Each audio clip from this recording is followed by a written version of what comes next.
October 1945. A muddy field in New York. The rain falls cold and steady.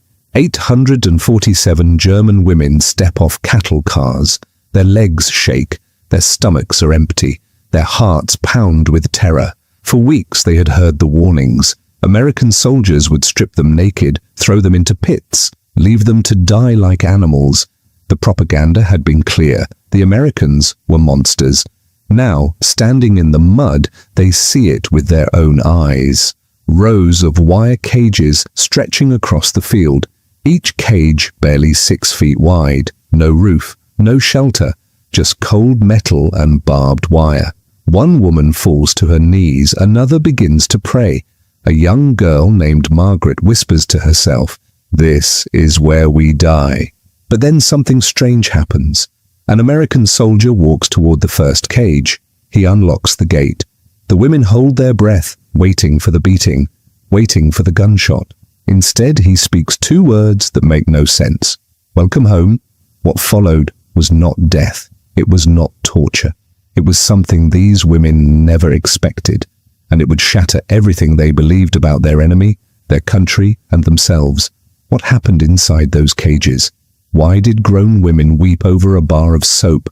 And what truth did they carry home that they could never speak aloud? This story will challenge everything you think you know about prisoners, enemies, and mercy. Before we begin, if you love stories that reveal the hidden side of history, please hit that subscribe button right now. It helps this channel survive and bring you more untold stories like this one. Tap the like button to show your support. And stay until the end, because the final truth Margaret discovered will stay with you long after this video ends. Now let us go back to that muddy field in New York. October 1945. The cages are waiting.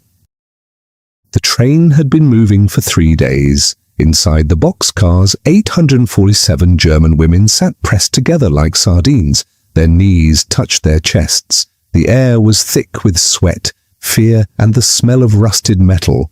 There was no room to stretch, no room to breathe properly, just bodies packed tight in darkness. These women were not soldiers. They were the remnants of Germany's women's labor service. Some had worked as radio operators. Others had packed bullets in munitions factories. A few had been nurses in field hospitals. Some had typed letters in military offices, letters they never questioned, until their world collapsed. Germany had fallen 6 months earlier. Now these women were prisoners of war. Their destination remained a secret. No one told them where they were going. Rumors spread in whispered German. Some believed they would be sent to labor camps in the American Midwest. They imagined working in factories until their bodies broke. Others whispered darker fears. Perhaps they would be traded to the Soviets, sent to freeze in Siberia, never seen again. A young woman named Margaret sat near the front. She had turned 21 in a bomb shelter in Bremen. Now she believed something worse. She thought they were being taken somewhere to be forgotten, somewhere no one would ever look for them. The train finally stopped. The screech of brakes echoed through the cars, but the doors did not open. For 10 long minutes, maybe 15, the women sat in total darkness. They listened to sounds outside, boots crunching on gravel, orders barked in English, truck engines rumbling. Then the doors slid open with a metallic groan. Daylight stabbed into the boxcar like a knife. The women squinted and shielded their eyes. Slowly, they began to see shapes, guard towers, fences topped with barbed wire. And beyond that, rows upon rows of wire cages. Each cage measured roughly 6 feet by 6 feet. Open to the sky, no roof, no shelter from rain or cold. A young American soldier appeared at the door. His rifle hung over his shoulder. His face showed no emotion. He waved impatiently. "Out! Come on, out!" His voice was not cruel. It was simply empty. Somehow that felt worse. The women began to climb down. Their legs were stiff from days of sitting. Their boots sank into thick mud. Margaret was near the front. Her heart pounded against her ribs as she looked around. The camp was massive. Barbed wire divided it into sections. Guard towers stood at every corner. Soldiers watched from above, their rifles catching the weak October sun. And everywhere, those cages, hundreds of them. Some stood empty, others already held German prisoners, mostly men. They sat with their backs against the wire, staring at nothing. A woman behind Margaret started crying. Quiet, broken sobs. Another whispered a prayer in German. Her voice trailed off before she could finish. They had been warned about this. In the final days of the war, German officers had gathered the women. They told them what Americans did to prisoners. The Americans were savages, they said. They did not follow the rules of war. They would strip prisoners naked, throw them into pits and leave them to die. Margaret had not believed all of it, but standing here now, staring at wire cages stretching into the distance, she wondered if the warnings had been true. One woman whispered what many were thinking. "This is where we die." No one disagreed. An American officer approached. He was older, maybe 40, with grey hair and a tired face. He carried a clipboard. His voice was flat and businesslike. "You will be processed in groups of 20. You will be assigned temporary holding areas. You will receive food and water. Follow all instructions." A translator repeated his words in German. The women listened with blank faces. Processed. Temporary holding areas. The language was cold. It offered no comfort. Then the gates of the first cage swung open, and 20 women were marched inside. But what happened next would confuse them more than any cage ever could. The first hour inside the cage was the worst. 20 women stood pressed together in a space meant for furniture, not human beings. Shoulders touched shoulders. Breath mixed with breath in the cold October air. There was no room to sit. The ground was bare mud, soaked from recent rain. Some women closed their eyes and prayed silently. Others stared through the wire at the camp beyond. A few younger women began to shake, their teeth chattering from fear, more than cold. Margaret watched the guards. They walked the perimeter with rifles slung over their shoulders. They talked to each other in English, sometimes laughing. When they glanced at the cages, their faces showed nothing. No anger, no satisfaction, just complete indifference. A young woman named Elsa stood next to Margaret. She had worked as a typist in Hamburg before bombs scattered her family. Now she looked ready to shatter into pieces. "They're going to leave us here to die," Elsa whispered. "This is how it ends." An older woman shot her a sharp look. "Quiet! Do not give them the satisfaction." But Elsa was right to be afraid. They were locked in cages like animals, like dogs waiting to be put down. Every woman felt it. 2 hours passed, then 3. The sun climbed higher, but the air stayed cold. Some women finally sat in the mud. Others leaned against the wire for support. Margaret refused to sit. Sitting felt like giving up. Then something changed. A truck rumbled into view and parked near the row of cages. American soldiers climbed out carrying large metal containers. 2 soldiers approached the first cage. One held a clipboard, the other unlocked the gate. The women inside tensed. They pressed themselves against the far wire, expecting the worst. But the soldier did not enter. Instead, he placed a large metal canteen just inside the gate. Next to it, he set a stack of tin cups. "Water," he said in broken German. "Wasser." The gate closed. The lock clicked. The soldiers moved to the next cage. When they reached Margaret's cage, she watched the soldiers' hands closely. They were steady, practiced. He set down the canteen and cups without looking at any of the women. His face remained blank. Then he was gone. For a long moment, nobody moved. Finally, an older woman stepped forward. She knelt in the mud and picked up the canteen. She poured water into a cup, sniffed it carefully, and took a tiny sip. She waited, as if testing for poison. Nothing happened. "It is water," she said, "just water." The cups passed from hand to hand. Margaret drank carefully. The water was cold and tasteless, but clean. She had expected river water, something dirty and foul. This was not. This was pure. It made no sense. An hour later, the gates opened again. This time, the women were called out in groups of 5. Margaret's group was third. They were marched across the camp to a long wooden building with a red cross painted on the side. Inside, the air smelled of antiseptic and soap.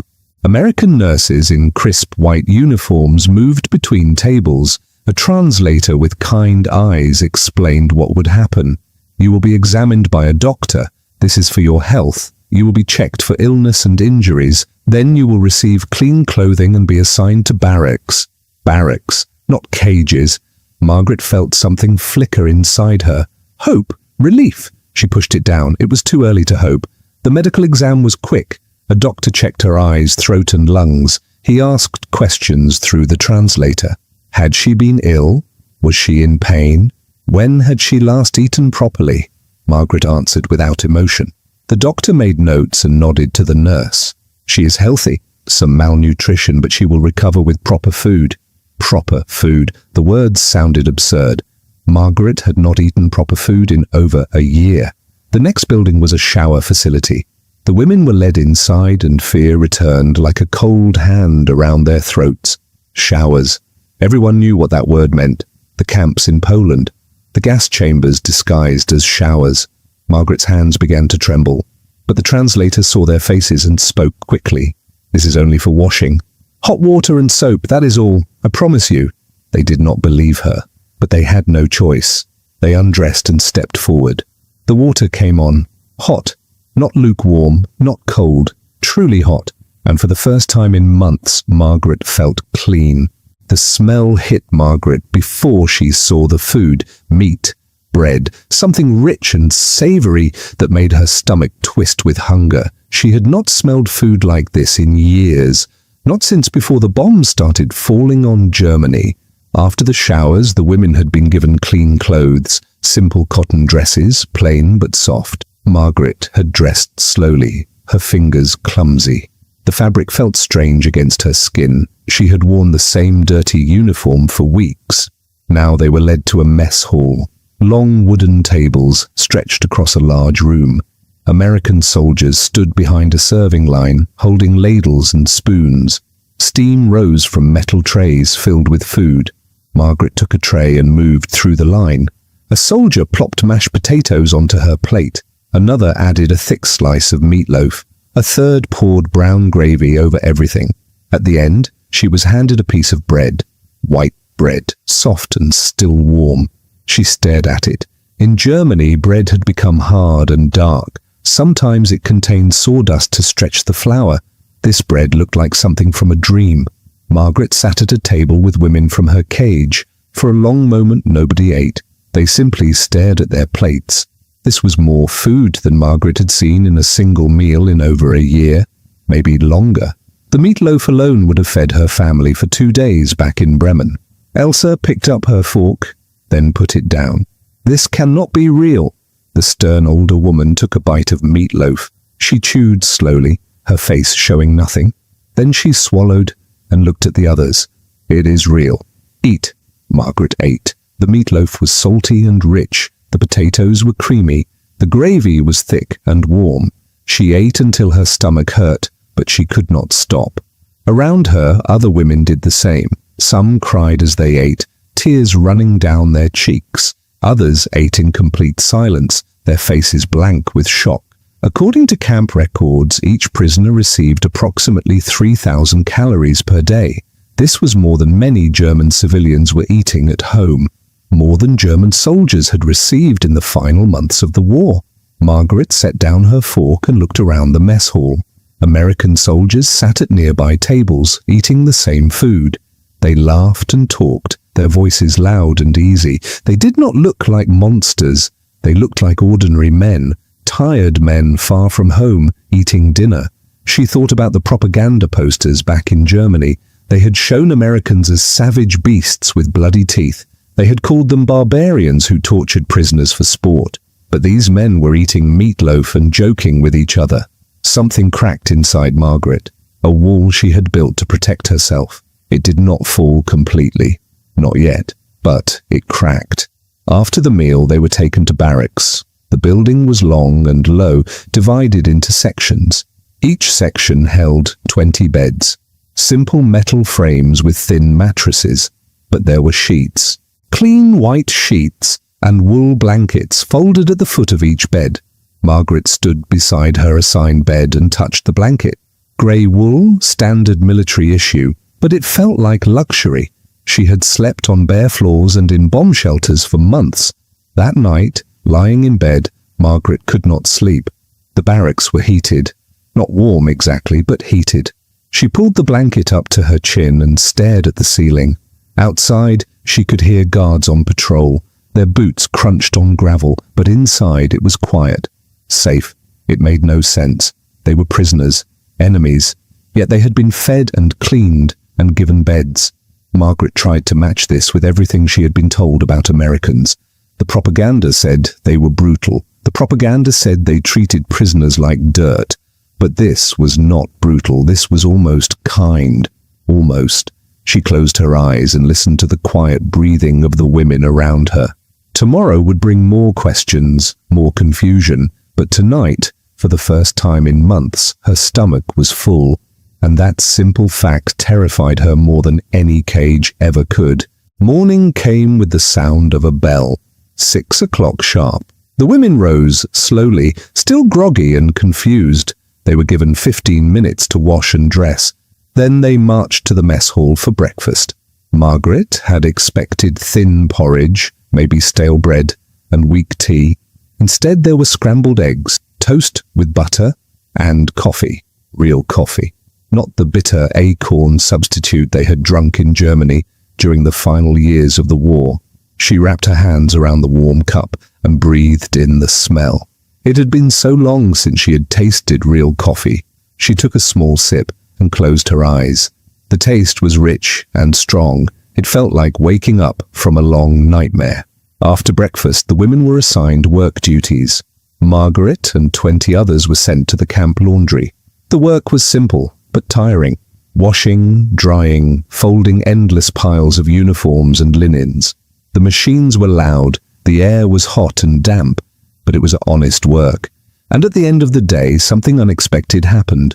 They were paid, not much, just a few cents in camp scrip, small tokens that could be used at the camp canteen. But it was payment, real payment for their labor. Margaret held the tokens in her hand, staring at them in disbelief. Prisoners were not supposed to be paid. Prisoners were supposed to work until they collapsed. That was what she had been taught. But here she was, holding wages earned with her own hands. The camp canteen opened every evening after dinner. It was a small building near the center of the camp. Margaret went on her third day, curious but cautious. The sight inside stopped her cold. Shelves lined with goods, chocolate bars in colorful wrappers, packs of Lucky Strike cigarettes, tubes of toothpaste, bars of soap, the same lavender-scented soap from the showers. It looked like a real store, a store in a prison camp. Elsa stood beside her, eyes wide. This is a trick. It has to be. But it was not a trick. Women were buying things, small things, a chocolate bar, a pack of cigarettes, a tube of toothpaste. Margaret bought a bar of soap and a pencil. She had no paper yet, but she wanted the pencil. She needed to write. She needed to record what was happening, because someday someone would need to know the truth. That night, she unwrapped a chocolate bar she had bought. She broke off a small square and placed it on her tongue. It melted slowly, rich and sweet. She had not tasted chocolate in 3 years. She closed her eyes and let the sweetness fill her mouth. For just a moment, she forgot she was a prisoner. The guards were a constant presence, but their behavior surprised her. Some were cold and professional, others were curious, even friendly. One guard stood out. A young corporal from Iowa named Miller. He often worked the laundry detail. He was quiet and polite.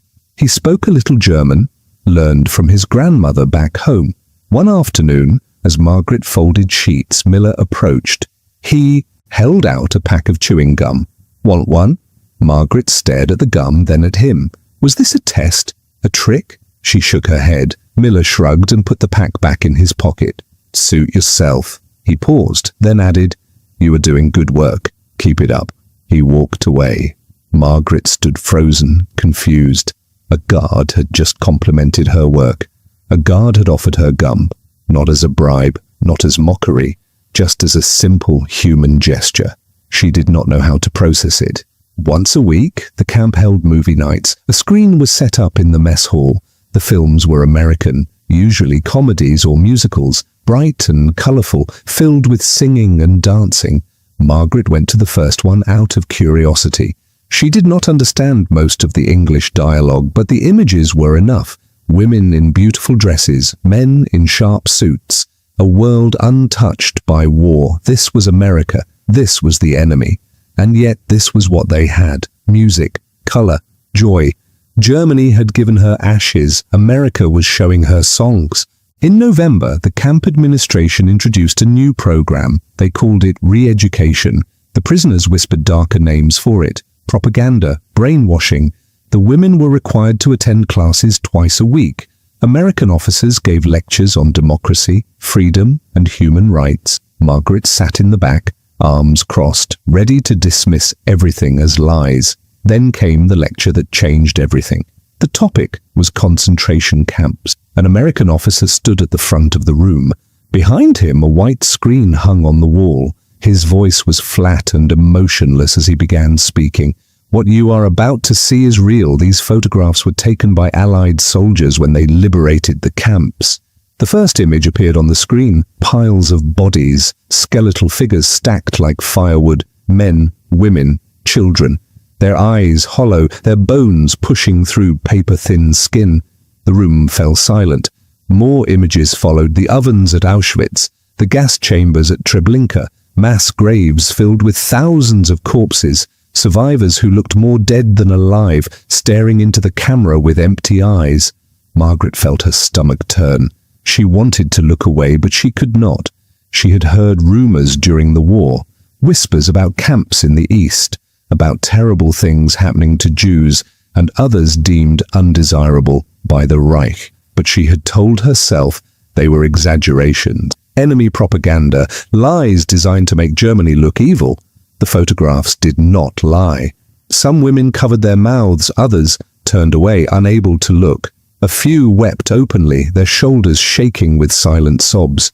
Margaret stared at the screen, her mind racing. She had served the Reich. She had typed letters, filed reports, followed orders without question. She had been a small part of the machine that had produced these horrors. She had not known, but did that matter? She had been part of it.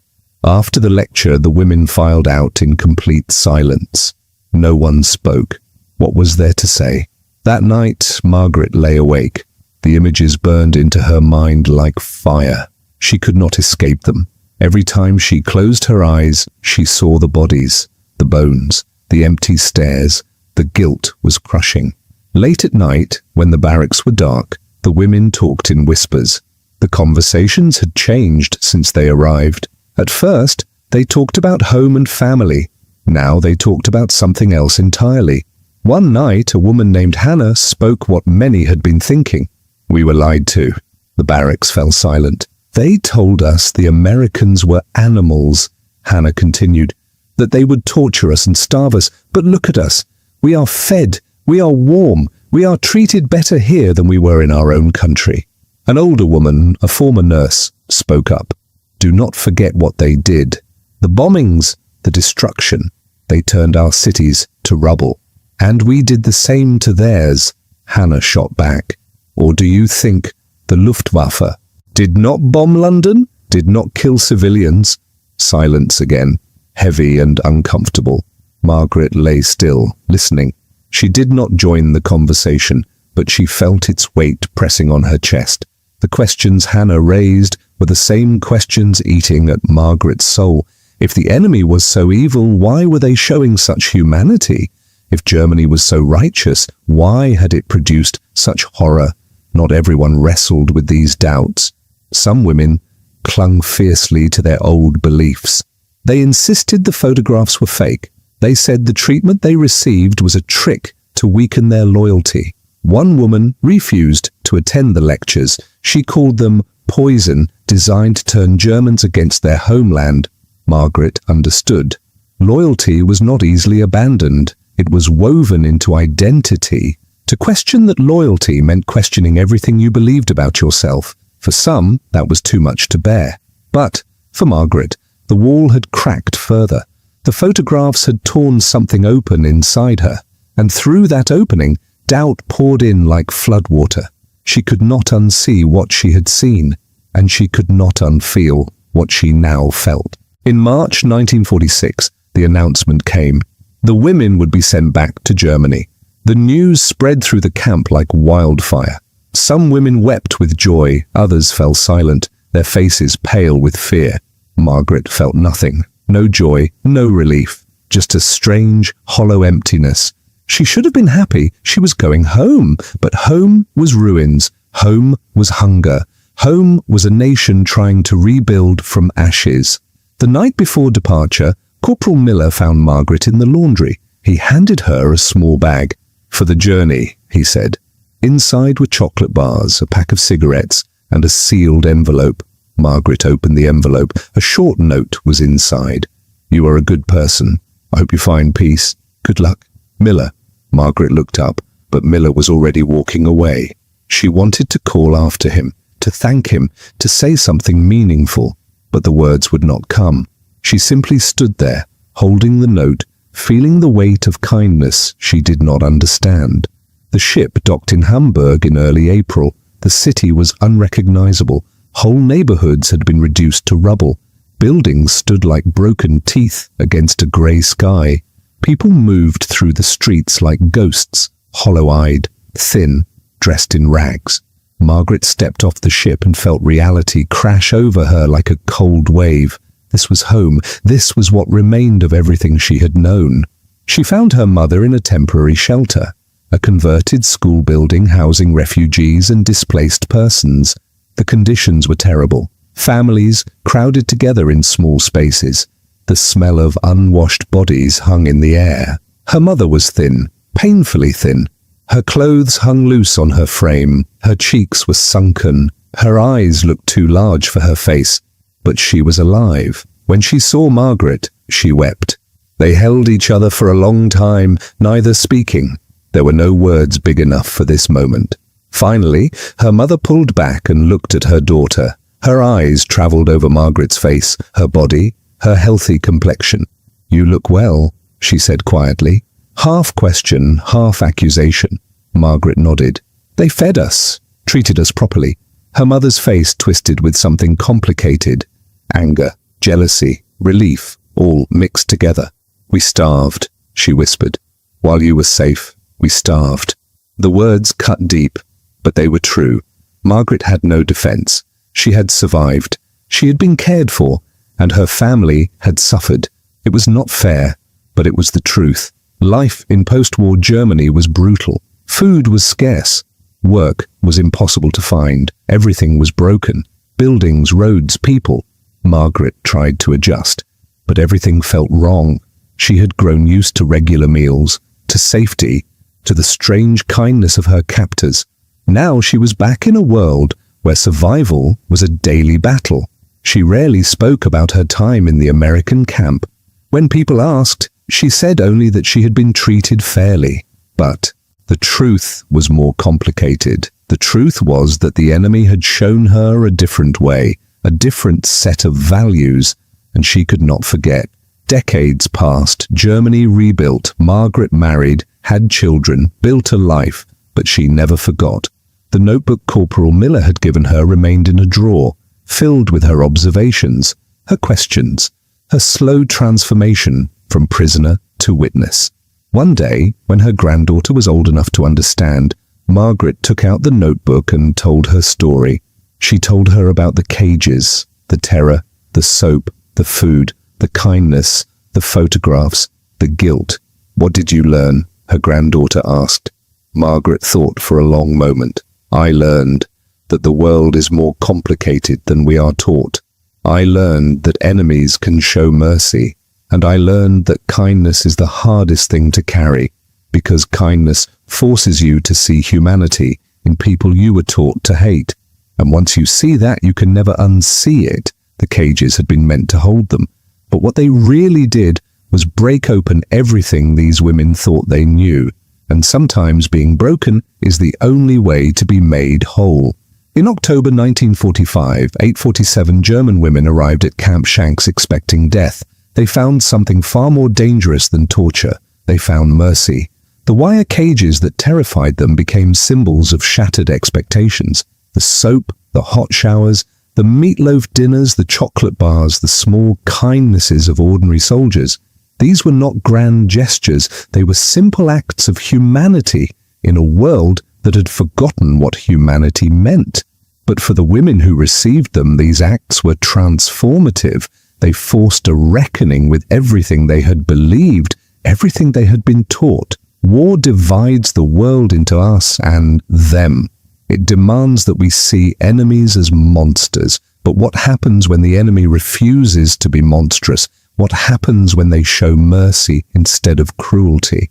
Margaret carried that question for the rest of her life. She never found a perfect answer, but she learned one truth that never left her. Cruelty hardens, but mercy changes you forever.